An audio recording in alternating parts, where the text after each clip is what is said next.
अस्सलाम वालेकुम friends, welcome back to my channel. इस वीडियो में मैं आप लोगों को बताऊंगी कि हामला ख़वातीन को सेहतमंद बच्चे की पैदाइश मुमकिन बनाने के लिए क्या खाना चाहिए। हामला ख़वातीन की ये दिली ख्वाहिश होती है कि जब भी उनके बच्चे की पैदाइश हो वो सेहतमंद और ताकतवर पैदा हो, उसे किसी किस्म की तकलीफ़ या बीमारी ना हो और उसका वज़न भी तकरीबन नॉर्मल बच्चे के बराबर हो। वो वज़न में ज़्यादा तो हो मगर कम ना हो। ये तमाम वो बातें हैं जो तमाम ख़वातीन हमल के दौरान सोचती नज़र आती हैं। उनके पेश नज़र साइंसदानों ने अपनी तहकीक में ये बात वाज़े तौर पर बता दी है कि बच्चे को माँ के पेट में जितनी अच्छी खुराक मिलेगी बच्चा उतना ही सेहतमंद होगा।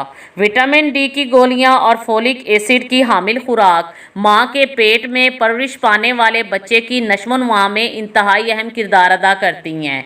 इसलिए आप कोशिश करें कि जितना हो सके विटामिन डी और फोलिक एसिड से भरपूर ग़िज़ाओं का इस्तेमाल करें।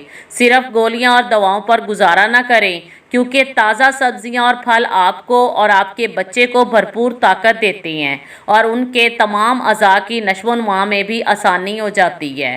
दूध, अंडे, मशरूम, संतरे, गंदम, जौ से बनी मुख्तलिफ़ चीज़ें, बादाम, गाजर, खुबानी और आड़ू का इस्तेमाल करें। अनानास और पपीते के सिवा सब कुछ खाएं। माँ के खून में जितना विटामिन डी ज़्यादा होगा बच्चा भी उतना ही सेहतमंद होगा। इसलिए माँ को सेहतमंद बच्चे के हसूल के लिए दौराने हमल विटामिन डी और फोलिक एसिड की इजाफी मिकदार लेते रहना चाहिए। अगर इस वीडियो से रिलेटेड आपका कोई भी क्वेश्चन हो तो कमेंट बॉक्स में टाइप करें। अगर ये वीडियो पसंद आए तो इसे लाइक करें और अपने दोस्तों के साथ शेयर करना मत भूलें। Thanks for watching.